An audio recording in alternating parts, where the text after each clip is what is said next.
Inox news में आपका स्वागत है। आप देख रहे हैं हिमाचल दोपहर। आइए जानते हैं क्या है अब तक की बड़ी खबरें। बैंकों और बीमा संस्थानों पर प्रति यूनिट लगेगा बिजली सेस। एचआरटीसी कर्मचारियों को मिलेगा 3% महंगाई भत्ता। मेडिकल बिलों का भी होगा भुगतान। शिमला लोअर बाजार से हटेगा अतिक्रमण। हाईकोर्ट ने नगर निगम को दी खुली छूट। अब पुलिस के साथ साथ आरटीओ भी जारी करेंगे ऑनलाइन चालान। बत्ती की हवा बनी जहर। दिल्ली के बराबर कैटेगरी में पहुंचा AQI। आइए जानते हैं अब खबरें विस्तार से। बैंकों और बीमा संस्थानों पर प्रति यूनिट 2 रुपए लगेगा बिजली सेस। ऊर्जा एवं बहुउद्देशीय परियोजनाएं विभाग की ओर से जारी अधिसूचना के अनुसार अब इन संस्थानों से प्रति यूनिट बिजली खपत पर 2 रुपए की दर से उपकर वसूला जाएगा।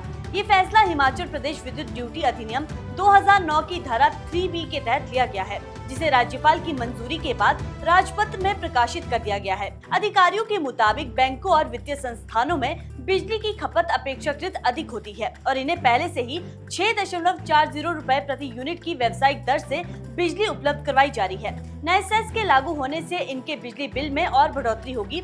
ऊर्जा विभाग का कहना है कि ये कदम राज्य का राजस्व बढ़ाने के उद्देश्य से उठाया गया है। इससे प्राप्त अतिरिक्त आय का उपयोग ऊर्जा क्षेत्र के विकास व आधारभूत ढांचे को मजबूत करने में किया जाएगा। वहीं हिमाचल में विभिन्न बैंकों की 2372 शाखाएं हैं। वहीं बीमा और अन्य वित्तीय संस्थानों की संख्या भी काफी अधिक है।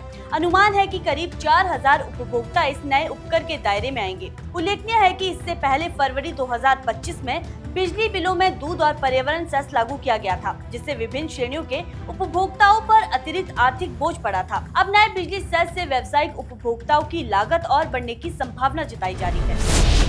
एचआरटीसी कर्मचारियों को 4 किस्तों में मिलेगा डीए का एरियर। ये निर्णय 18 दिसंबर को पीटर हॉफ में उप मुख्यमंत्री मुकेश अग्निहोत्री की अध्यक्षता में हुई एचआरटीसी निदेशक मंडल की बैठक में लिया गया, जिसमें निगम के करीब 12,000 कर्मचारियों को 31 मार्च 2026 तक एचआरटीसी के कर्मचारियों के 3% महंगाई भत्ते की बकाया राशि का भुगतान किया जाएगा। ये भुगतान 4 किस्तों में किया जाएगा। साथ ही कर्मचारियों के 6 माह के लंबित मेडिकल बिलों के भुगतान करने की भी बात कही गई। इसके लिए डिप्टी सीएम ने अधिकारियों को निर्देश भी दिए। डिप्टी सीएम ने इसके अलावा हिमाचल प्रदेश शहरी परिवहन एवं बस अड्डा प्रबंधन एवं विकास प्राधिकरण की निदेशक मंडल की भी बैठक की।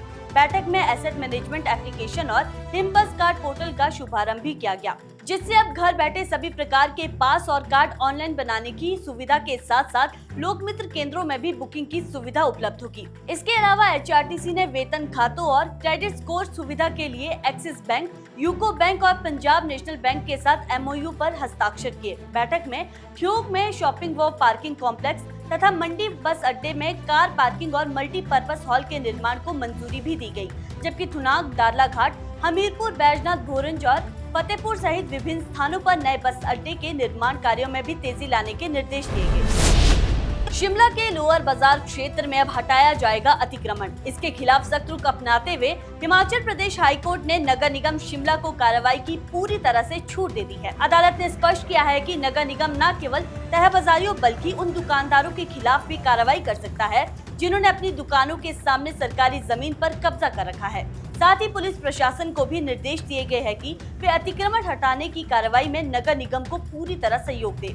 सुनवाई के दौरान मुख्य न्यायाधीश की खंडपीठ को बताया गया कि लोअर बाजार में अतिक्रमण के पीछे दुकानदारों और तहबाजारियों की मिलीभगत है। दुकानदार अपनी दुकानों के सामने बैठने की अनुमति देकर अनौपचारिक रूप से पैसे वसूल रहे हैं, जिसे अदालत ने पूरी तरह अस्वीकार बताया। कोर्ट ने ये भी याद दिलाया कि इससे पहले भी दुकानों के सामने अतिक्रमण हटाने और पुलिस सहायता लेने के निर्देश जारी किए जा चुके हैं। अदालत को ये भी अवगत करवाया गया कि जुलाई से सितंबर के बीच दमकल विभाग की मॉकड्रिल के दौरान लोअर बाजार में कई गंभीर खामियां सामने आई थी। दुकानदारों द्वारा नालियों पर सामान रखना, कपड़े टांगना, शमियाने लगाना और तहबाजारियों द्वारा सड़क किनारे अतिक्रमण किए जाने से आपातकालीन वाहनों की आवाजाही प्रभावित हुई थी। हाईकोर्ट ने कहा कि अतिरिक्त भीड़भाड़, फुटपाथ की कमी और 150 वर्ष से अधिक पुरानी लकड़ी की इमारतों के कारण ये इलाका आग जैसी आपदाओं के लिहाज से बेहद संवेदनशील है। इसी को देखते हुए हाईकोर्ट ने नगर निगम और अन्य संबंधित विभागों को लोअर बाजार को अतिक्रमण मुक्त बनाने के निर्देश जारी किए हैं। हिमाचल प्रदेश में अब पुलिस के साथ साथ आरटीओ भी ऑनलाइन चालान जारी करेंगे। ये कार्रवाई इंटेलिजेंट ट्रैफिक मैनेजमेंट सिस्टम के माध्यम से सीधे आरटीओ कार्यालय से की जाएगी। हिमाचल सरकार ने आरटीओ कर्मचारियों को आईटीएमएस का एक्सेस देने की प्रक्रिया शुरू कर दी है, जिसके लिए पुलिस और आरटीओ के बीच समन्वय स्थापित किया जा रहा है। इसके पहले केवल पुलिस ही कैमरों की मदद से चालान काट पाती थी, जबकि आरटीओ कर्मचारियों को नियम तोड़ने वालों पर कार्रवाई करने के लिए नाके लगाने पड़ते थे। अब आरटीओ कर्मचारी अपने कार्यालय से ही यातायात नियमों का उल्लंघन करने वालों पर शिकंजा कस सकेंगे। वहीं आरटीओ मंडी नवीन शर्मा के मुताबिक जैसे ही आईटीएमएस का एक्सेस मिलेगा, आरटीओ कर्मचारी ऑनलाइन चालान जारी करेंगे। इस प्रणाली के तहत केवल ओवर स्पीड ही नहीं, बल्कि गाड़ी के कागजात अधूरे होने, सीट बेल्ट न लगाने और अन्य नियमों के उल्लंघन पर भी चालान काटा जा सकेगा। कैमरे की मदद से वाहन की ऑनलाइन एंट्री होती है और कागजात में कोई कमी पाए जाने पर तुरंत चालान जारी होता है। इस नए नियम से ट्रैफिक नियमों का पालन सुनिश्चित करना और नियम तोड़ने वालों पर भी प्रभावी कार्रवाई करना अब और भी आसान हो जाएगा। बद्दी की हवा बनी जहर, दिल्ली के बराबर कैटेगरी में पहुंचा AQI। हिमाचल प्रदेश का प्रमुख औद्योगिक शहर बद्दी की हालत इन दिनों इतनी बिगड़ चुकी है कि यहां का एयर क्वालिटी इंडेक्स इस सीजन में पहली बार 345 तक पहुंच गया है, जो स्वास्थ्य के लिए बेहद चिंताजनक है। इससे पहले लगभग 6 दिनों तक AQI 250 के आसपास बना हुआ था। विशेषज्ञों के अनुसार 300 से 400 के बीच का AQI बहुत खराब श्रेणी में आता है। इस स्तर पर बच्चों, बुजुर्गों और सांस या हृदय रोग से पीड़ित लोगों को सांस लेने में कठिनाई, आंखों में जलन, गले में खराश और खांसी जैसी समस्याएं हो सकती है। बद्दी में ऐसे मामलों के संकेत मिलने शुरू हो चुके हैं। प्रदूषण बढ़ने के पीछे औद्योगिक इकाइयों से निकलने वाला धुआं, भारी वाहनों की आवाजाही, निर्माण कार्य, खुले में कचरा जलाना और सड़कों पर उड़ती धूल प्रमुख कारण बताए जा रहे हैं। ठंड के मौसम में हवा की गति कम होने के कारण प्रदूषक कण लंबे समय तक वातावरण में टिके रहते हैं, जिससे स्थिति और भी गंभीर हो जाती है। राज्य प्रदूषण नियंत्रण बोर्ड के अधिकारी पवन कुमार ने बताया कि 4 लेन निर्माण में लगी कंपनियों को पानी का छिड़काव करने के निर्देश दिए गए हैं और अन्य विभागों से भी प्रदूषण नियंत्रण में सहयोग करने का अनुरोध किया गया है।